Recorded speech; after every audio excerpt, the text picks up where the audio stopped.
mais um culto de estudo, culto esse que quarta-feira, alguns irmãos aqui da igreja e trazem a palavra. Irmãos, eu queria trazer uma palavra aqui que eu estava meditando esses dias, e vai dizer mais ou menos assim, servindo a Deus, mesmo que a gente não entenda o propósito. Todos nós passamos por dificuldades aqui nessa terra, né? Por problemas familiares, às vezes financeiros, às vezes de saúde, de relacionamento, ou problemas no trabalho, né? E muitas vezes a gente busca Deus, a gente pede a Deus quando acontece alguma adversidade na vida da gente. E às vezes parece que o céu ele fica em silêncio. Parece que a gente não tem a resposta na velocidade que a gente gostaria de ter. E nesse momento a gente se pergunta, poxa, por que isso está acontecendo comigo? Será que Deus se esqueceu de mim? Eu lembro que em culto de estudo, no passado eu falei sobre a história de Davi, né? Vocês lembram que Davi ele foi ungido rei, ainda quando ele era jovem. Quando ele era jovem, Samuel foi lá na casa do pai dele e ungiu ele a rei. Imagina se ele tivesse consciência, plena consciência do que estava acontecendo ali, que ele estava virando o rei de Israel. E daí ele acorda no outro dia assim, falando, eu sou o rei de Israel. Aí o pai fala, filho, vai trabalhar no campo, vai lá cuidar das ovelhas. Daí passa mais um dia, ele fala, agora sim, agora eu sou rei, agora vai vir minha coroa, eu vou reinar sobre tudo isso aí. O pai dele fala, filho, vai pastorear as ovelhas. E assim vai continuando. Quem já teve uma promessa de Deus que demorou muito tempo para se cumprir? Vai passando os dias, vai passando os meses, e você falou, será que aquela promessa não era de Deus?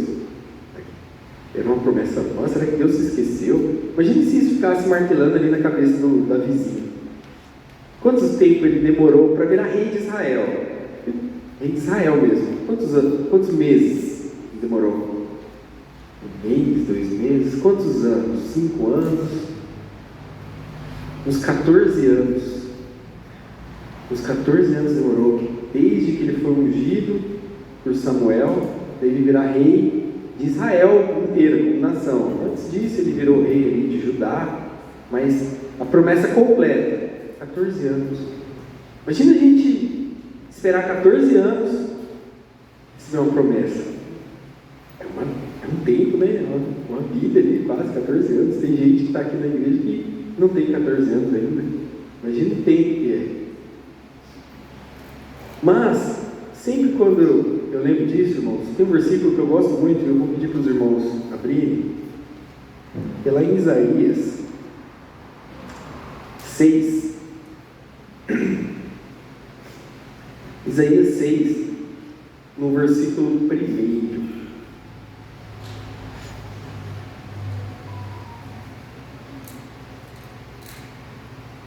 Que a Bíblia, ela vai nos mostrar que Deus, ele nunca perde o controle. Vai mostrar que Deus, mesmo quando a gente não entende, ele tem um propósito. E ele está no controle da situação. Isaías 6, versículo 1 diz o seguinte: no ano da morte do rei Uzias, eu vi o Senhor assentado em um trono alto e exaltado. Outras versões dizem um alto e sublime trono. E as abas das suas vestes enchiam o templo. Acima dele estavam os serafins, cada um tinha 6 asas, com 2 cobriam o rosto, com 2 cobriam os pés, e com 2 voavam, e proclamavam uns aos outros: Santo, Santo é o Senhor dos Exércitos, a terra inteira está cheia da sua glória. Bom, essa visão começa, Isaías fala aqui com a gente, ela, mais para frente a gente vai ver que ela é uma experiência espiritual ali com Isaías, que marca o chamado dele, ministério profético ali. Tem muita coisa envolvida se você ler os próximos versículos, mas eu queria tentar no primeiro versículo, que às vezes passa meio desapercebido, e fala assim, no ano da morte do rei Uzias. Rei Uzias, quem que era o rei Uzias aqui no contexto? Foi um rei muito bom para Israel. Ele teve ali uma morte um pouco trágica ali no fim da vida, ele acabou fazendo uma coisa ou outra de errada, e o Senhor acabou levando ele. Mas no reinado, sim, foi um reinado muito bom. Foi um reinado que teve, Israel prosperou. Então, o pessoal gostou muito ali da administração do rei Uzias. Até historicamente, se você for ver, esse rei, ele faz melhorias ali na questão da agricultura de Judá, faz alguns canais de irrigação. Então, traz todo um desenvolvimento ali para a região. E o pessoal estava desolado com a morte do rei. Era um momento ali de estabilidade, um momento de luto, principalmente porque, quando você pega a história de Israel, tem altos e baixos, né, com os reis. Ora vem o rei muito bom, ora vem o rei que é horrível, ora vem o outro que conserta tudo, ora o filho dele destrói tudo. Então, às vezes, eu até imagino que o pessoal estava meio assim apreensivo, estava meio de luto, era um momento triste. E daí ele fala, no ano que o rei morreu, eu vi o Senhor, no alto e sublime trono. O que eu consigo extrair desse versículo, irmãos? Independente da situação que você está passando, independente da situação que você está enfrentando, do problema, seja sua família, trabalho, saúde, doença, o Senhor, Ele está no alto e sublime trono. Ou seja, o Senhor está governando tudo. O Senhor, Ele tem todo o controle e do domínio de tudo nas mãos dEle. Então, independente do que você está passando, o seu Deus, Ele está reinando, Ele está lá no trono. E Ele olha e Ele sabe o que você está passando. Então, Ele tem o poder para intervir em todas as situações. Então, o que você está passando, Deus sabe, Deus conhece. E a gente vai ver no dia de hoje aqui, nesse estudo, que às vezes Deus permite, porque Ele tem um propósito. E às vezes não cabe a nós conhecer esse propósito. Já que a gente está em Isaías, eu vou deixar mais um versículo aqui, 55, Isaías 55, 8 e 9, que diz o seguinte: porque os meus pensamentos não são os pensamentos de vocês, nem os meus caminhos nem os seus caminhos são os meus caminhos, declara o Senhor. Como os céus são mais altos que a terra, assim os meus caminhos são mais altos que os seus caminhos, e os meus pensamentos mais altos que os seus pensamentos. Então, às vezes, a coisa que a gente pensa e imagina, o Senhor pensou coisa muito melhor. O Senhor imaginou coisa muito melhor. Às vezes a gente traça um caminho, o Senhor já determinou um caminho muito melhor para a nossa vida. Quer ver? Vamos ver alguns exemplos aqui. Primeiro, quando a gente fala assim de sofrer adversidades nesse mundo por um propósito maior, a gente lembra de vários personagens da Bíblia. Um aqui, talvez, uma das histórias que eu mais gosto aqui, os irmãos já vão imaginar logo de cara. José, o que aconteceu? José, ele teve um sonho, onde ele via ele e os irmãos deles ali, colhendo uns feixes de trigo, e daí eles deixaram os feixes assim. Num determinado momento, o feixe de José ficou em pé, os feixes de trigo dos irmãos dele rodearam o feixe de trigo de José e se inclinaram. Aí ele contou essa história, todo feliz. Imagina você ter um sonho, assim, uma visão. Ele fica animado, né? Para compartilhar. Olha, eu tive uma visão da parte de Deus. Chegou assim na família e falou: eu tive uma visão aqui. Deus mostrou que os feixes de vocês iam se curvar. Os irmãos dele falaram: quer dizer que a gente vai se curvar para você? Já ficou aquele clima bem tenso. Depois ele teve um outro sonho. Quem lembra do outro sonho? Ele sonhou o quê? O sol, a lua e 11 estrelas se curvavam a ele. Ele chegou todo animado: papai, tive outro sonho. O sol, a lua, 11 estrelas se curvavam diante de mim. O pai dele falou: quer dizer que eu, sua mãe e seus irmãos vamos se curvar diante de você? Que isso, menino? Oxi, conversa torta é essa? Daí os irmãos, com inveja, o que fizeram? Venderam José como escravo. Aí ele vai para uma terra estrangeira, vendido como escravo. Aí Deus ajuda ele, ele começa a se desenvolver naquela terra, vira um oficial lá, tipo tipo um governante da casa de um militar lá. Daí você fala, agora José se deu bem. A mulher desse oficial vai lá o quê? Difama José. Fala, não, mas o cara tentou alguma coisa aí contra mim e tal. José vai para a cadeia. Você fala, meu Deus, olha aí. Quando eu achei que ia começar bem, o menino vai para a cadeia. Mas da cadeia, para onde que ele vai depois? Olha o passo, estava lá preso. Depois ele vai para a presença do faraó para adivinhar, para dar significado ali, para adivinhar o contexto do sonho do faraó. E o faraó fala o quê? A partir de agora você é o governador de tudo aqui. Você só não vai mandar acima de mim, abaixo de mim só tem você. E daí o que acontece? Lá em Gênesis 50, depois de tudo isso, vamos lá, ler junto.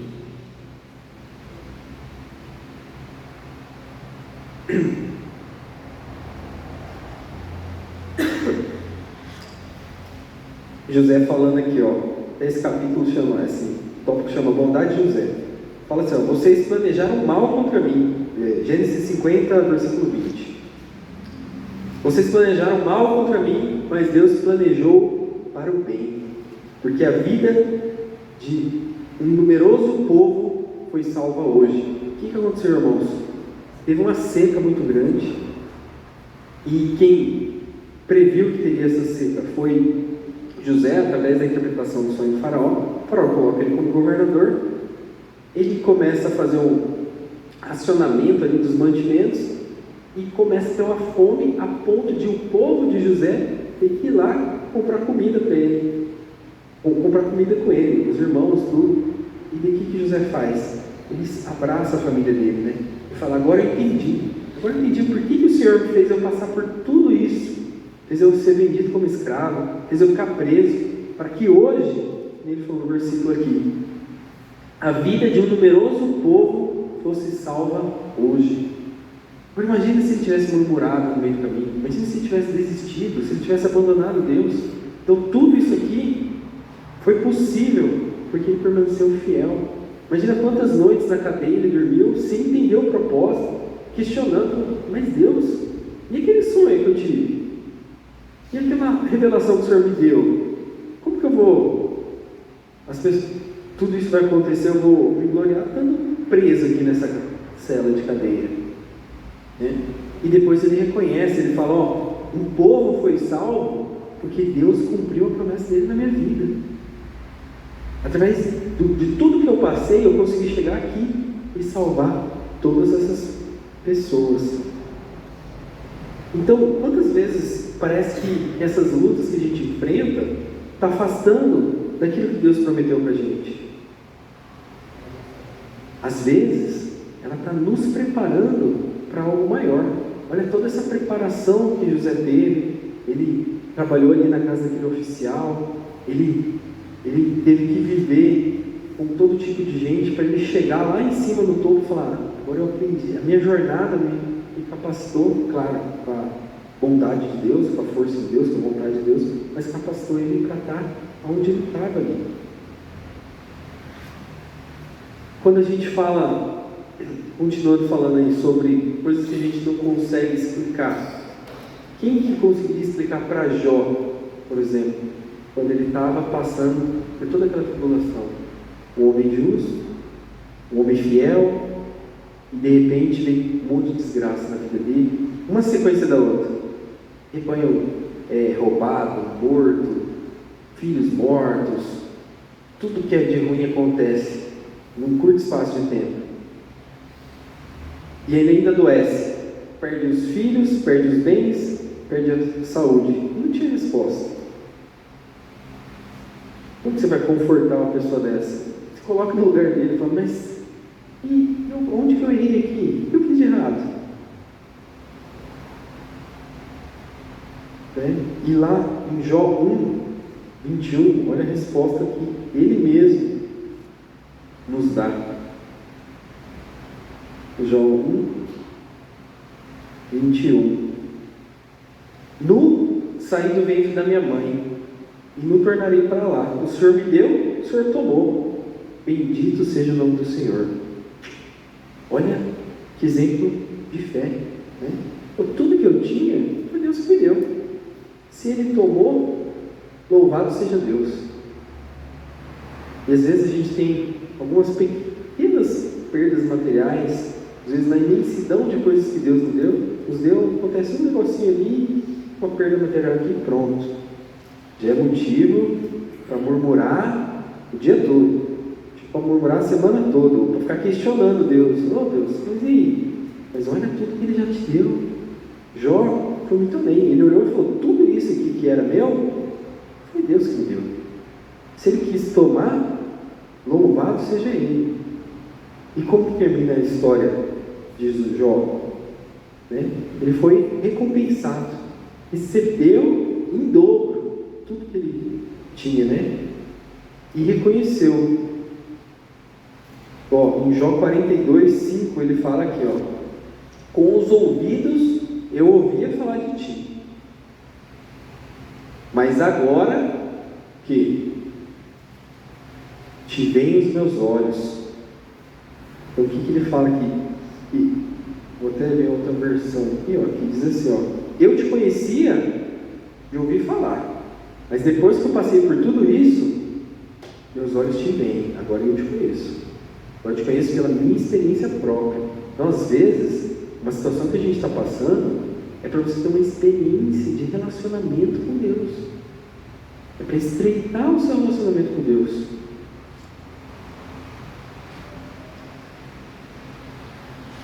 Lembrando que Deus, Ele continua sendo Deus. Independente do que está acontecendo, Deus continua sendo Deus. É isso que Jó fazia. Ele continuava louvando a Deus, agradecendo o nome de Deus. E não procurou entender, não procurou explicação para as coisas. Irmãos, a gente como ser humano, às vezes quer rotular as coisas, a gente quer explicação das coisas. Aquilo aconteceu com fulano, porque ele pecou assim, pecou assado, ou provavelmente fulano pecou. Você viu lá, aconteceu uma desgraça lá na casa dele, provavelmente está fazendo coisa errada, ou pecou, alguma coisa aconteceu. Porque a lógica faz parte da mente humana. A mente humana quer racionalizar tudo, colocar lógica para todas as coisas. Quer falar, isso aconteceu por causa disso. Eu estudei matemática, bastante matemática na faculdade, e é tudo questão de lógica. Isso aqui só tem esse resultado. Esse aqui, se eu fizer isso, vai para esse resultado. Então, às vezes, a gente quer pegar essa matemática e colocar na vida. Fulano está passando por essa dificuldade porque pecou. Igual os amigos de Jó. Procura aí seu pecado. Você está assim, é porque pecou. Alguma coisa aconteceu. Só que, às vezes, o próprio Jesus, ele nos ensinou sobre isso. Vamos ler lá no Evangelho de João. Evangelho de João, no capítulo 9. Acontece o seguinte. João 9:1 fala assim, ao passar, Jesus viu um cego de nascença. Os seus discípulos lhe perguntaram, Rabi, mestre, né? Quem pecou? Este homem ou seus pais, para que ele nascesse cego? Ou seja, já começou ali a ele racionalizar. Estou vendo que tem um cego. Mestre, se ele está cego, ele nasceu cego. Foi os pais dele que pecou? Foi ele mesmo que pecou? Eles nem perguntam assim, pode ser que tenha pecado? Não. Qual que é uma afirmação assim, quem que pecou? Foi ele? Foi os pais dele? Alguém pecou, porque nasceu cego. O que Jesus responde? Jesus respondeu, ele não está assim pelos pecados dele ou pelos pecados dos pais, mas para que se manifestasse nele a obra de Deus. E na sequência, quando você vê o que acontece, Jesus vai lá e cura a cegueira desse cego. Irmãos, isso é tão emblemático que o capítulo chama Jesus cura um cego de nascença. Isso é tão emblemático que naquela época eles acreditavam que um cego de nascença não tinha cura. Não tinha como curar um cego de nascença. Só uma pessoa poderia curar um cego de nascença: Messias. Só.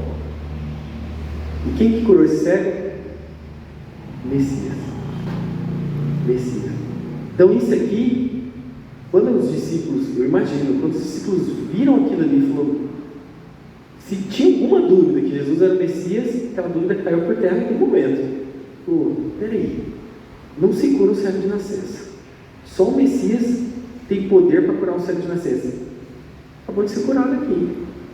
Então, Jesus é o Messias. Se eu tinha dúvida, agora eu não tenho mais. Então, até nessa diversidade, tinha um propósito.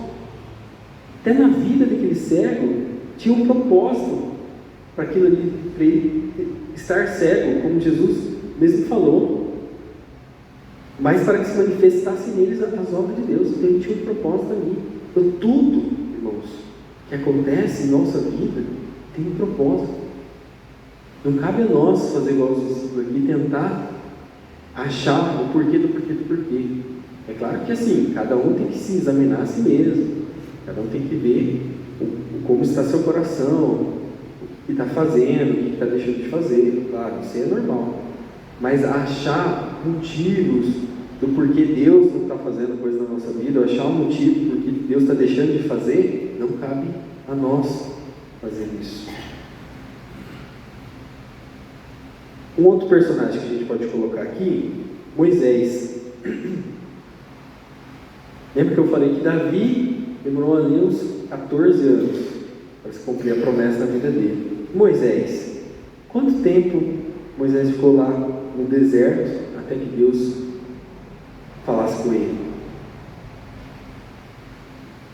40 anos. 40 anos. Uma vida. Eu mesmo ainda não tenho 40 anos, então para mim é tempo pra caramba. Só que isso tudo Deus fez com que ele aprendesse a trabalhar, a confiar. Ele aprendesse a esperar em Deus, aprendesse a confiar. Então Deus, de uma certa forma, estava trabalhando na vida dele. Lá em Êxodo 3, versículo 10, quando Deus chama ele, né, para a missão dele. Êxodo 3, 10 diz assim: vem agora, pois eu te enviarei a Faraó, para que tires o meu povo, os filhos de Israel, do Egito. Então disse Moisés a Deus: quem sou eu que vá a Faraó e tire do Egito os filhos de Israel? E Deus disse: certamente serei contigo. Irmãos, aqui eu aprendo várias coisas nesse trecho. Primeiro, essa demora de Deus tem outros fatores também. Ele queria trabalhar na vida de Moisés, mas também eu acredito que tinha a ver com a incredulidade do povo ali também. Deus deixou o povo um pouco mais cativo, porque o povo também estava se desviando ali da crença no próprio Deus. Mas se vocês lembram, como que Moisés foi criado? Foi criado como um rei, certo? Foi criado pela filha, ou melhor, pelo príncipe, né? Ele foi criado pela filha do faraó, então ele tinha toda aquela mordomia do palácio. Provavelmente ele foi muito letrado, foi ensinado várias culturas, vários conhecimentos para ele ali, né? Línguas, tudo, então ele conhecia de muita coisa. Aí Deus tira ele daquele ambiente, leva ele para o deserto, para preparar ele. E aqui, você vê que ele já meio que esquece as posições do passado. Ele fala assim: quem sou eu para ir lá diante do faraó? Outrora ele era o quê? Ele era quase um príncipe, né? Então Deus, ele moldou o novo caráter de Moisés.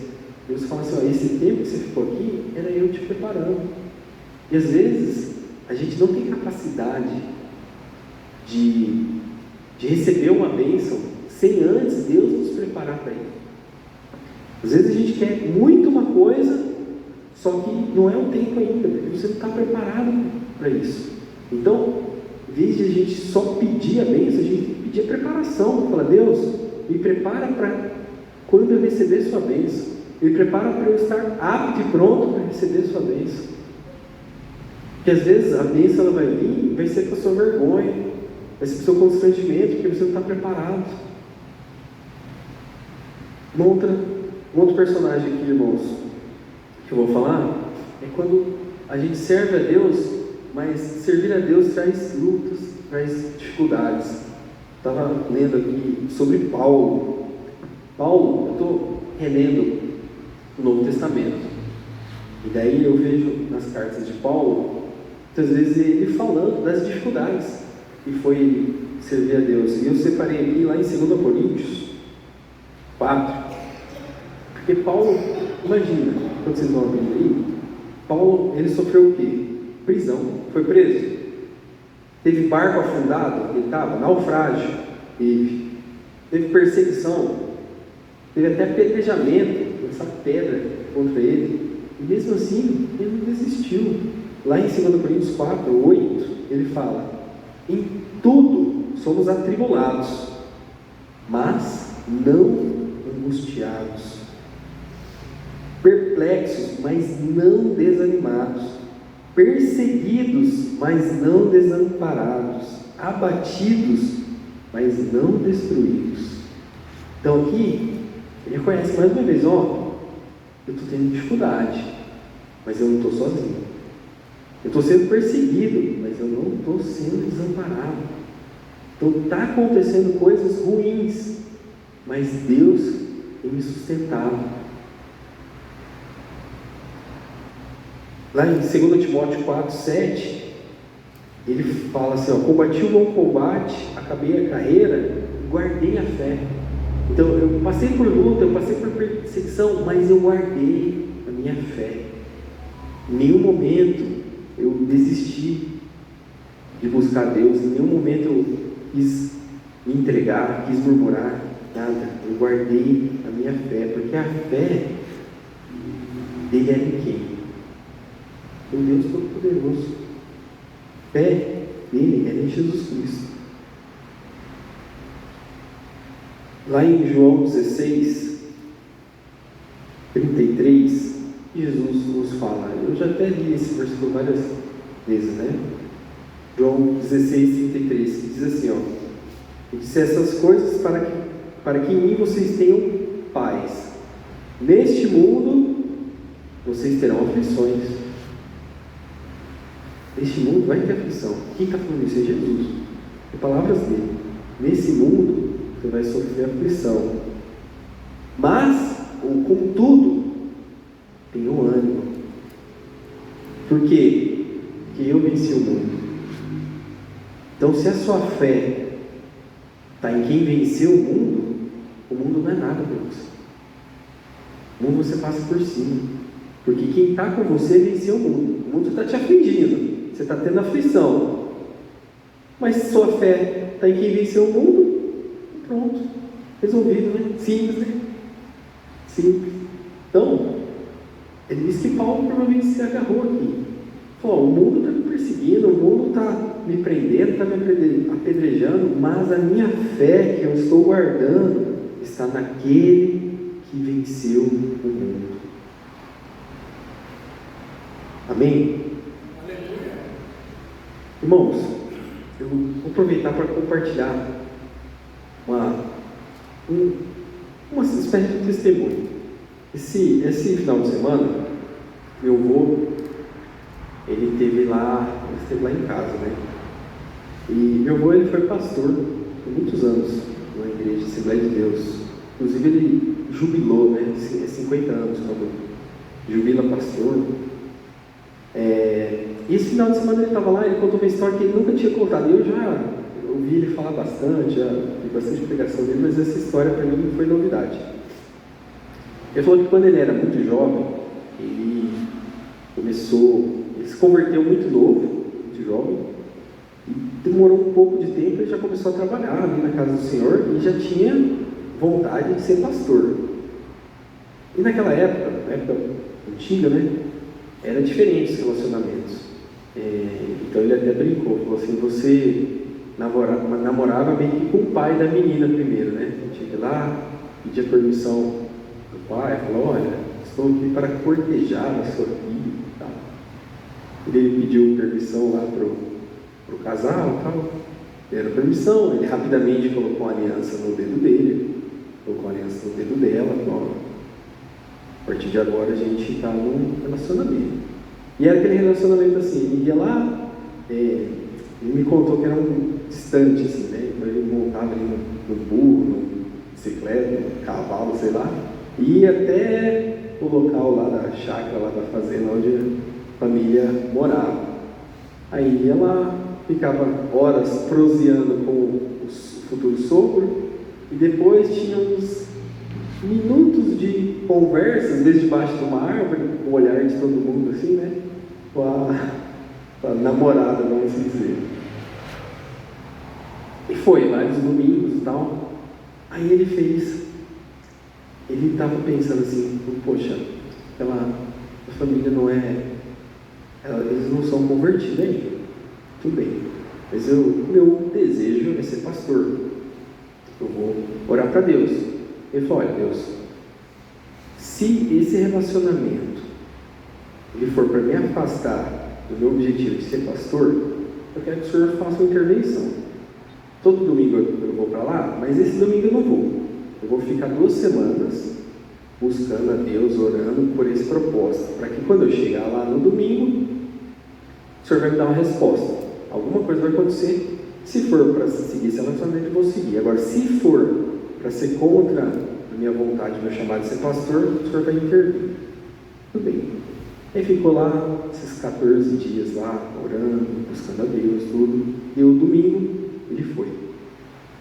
Montou lá no burro, andou até o local lá, conversou com o pai da menina, tal, mesma cerimônia, né? Daí quando foi lá para conversar com a menina no pé de árvore lá, aí a menina falou, olha, eu acho que o nosso relacionamento não vai dar certo. Ela tirou a aliança, ele já tirou ali, para todas duas, tudo bem, então cumprimentou, despediu da família, e palavras dele, ele falou que veio o caminho todo chorando, triste, decepcionado, chorando. E era uma menina bonita, família bacana. Aí ele chegou na igreja, naquela noite, chorando, orando. Aí Deus falou diretamente com ele naquela noite. Falou assim, filho, vem cá. Você ficou me buscando, ficou me pedindo uma confirmação. Aí eu agi a seu favor e dei a confirmação. E agora você está chorando? Você está triste?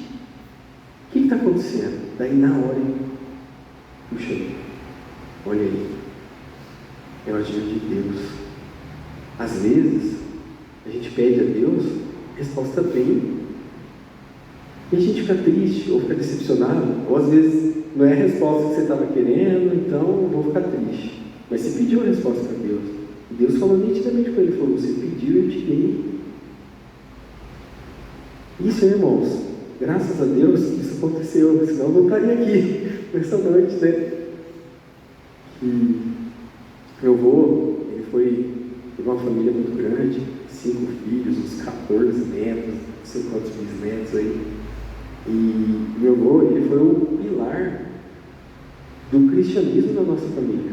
Foi através dele e todos nós fomos convertidos, através dos ensinamentos que ele deu para minha mãe passou para mim, e graças a Deus a gente veio uma família evangélica.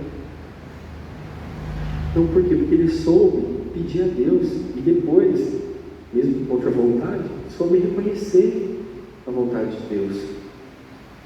Então, uma coisa que a gente tem que ter no nosso coração, que a vontade de Deus, ela é sempre melhor que a nossa. É sempre melhor. Às vezes de manhã eu oro assim, falo, Deus, eu planejei meu dia, vou fazer isso aqui, ó. Essa aqui é a minha vontade. Mas se algum momento desse dia a minha vontade se desviar da sua vontade, faz a sua. Deixa a sua prevalecer sobre a minha. Se a nossa vontade se desencontrar, faz eu pegar o caminho da sua. Tá? Mas assim, olha, eu já me preparei, eu planejei, eu tenho tudo aqui que eu vou fazer. Mas se em algum momento minha vontade for contra a sua, coloca a sua em primeiro lugar. Sempre a sua vontade.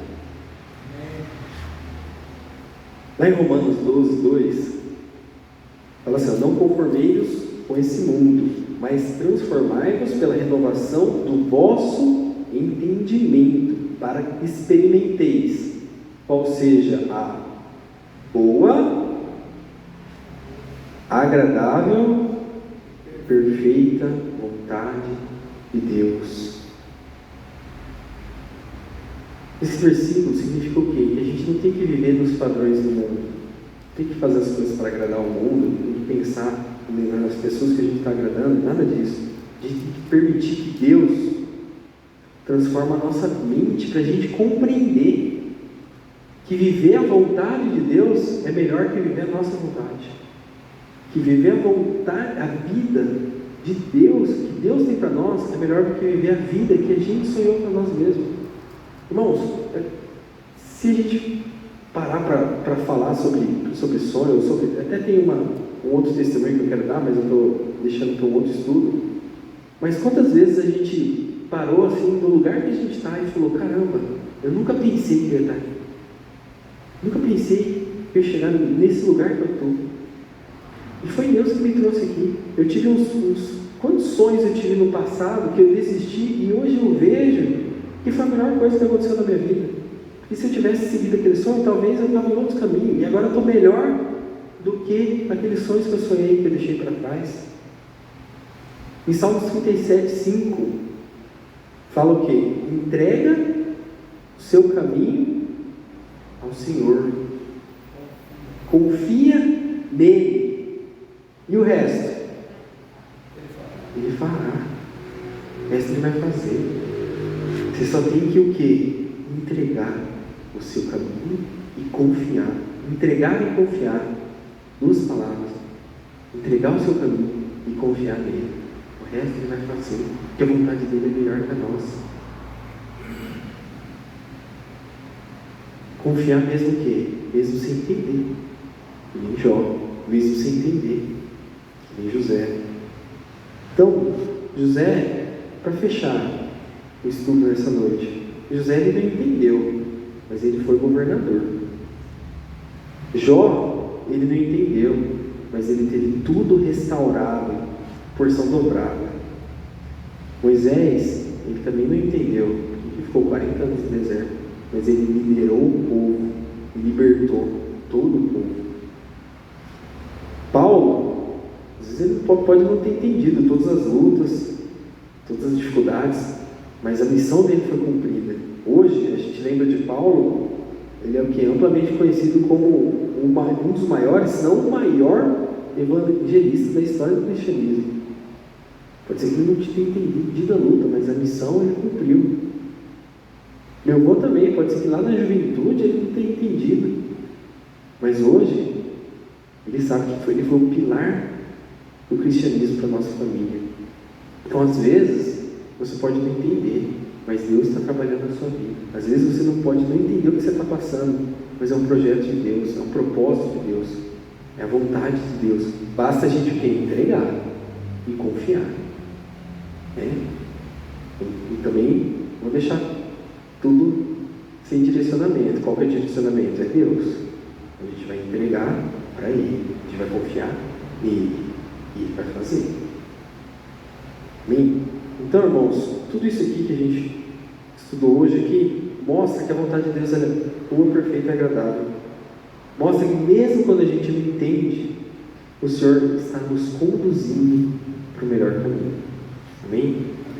Então, que nessa noite, irmãos, independente da situação que você está passando, independente do que você tem enfrentado, você tem que lembrar que Deus ele quer o melhor para nós. Só que Deus ele tem uma proposta melhor do que aquela que a gente está vivendo, do que a gente está fazendo. Então, nós possamos verdadeiramente entregar o nosso caminho, a gente confiar nele, a gente descansar em meio à tempestade, porque a gente sabe que dentro do barco está aquele que é maior que toda tempestade. Amém? Vamos ficar de pé e vamos orar nessa noite?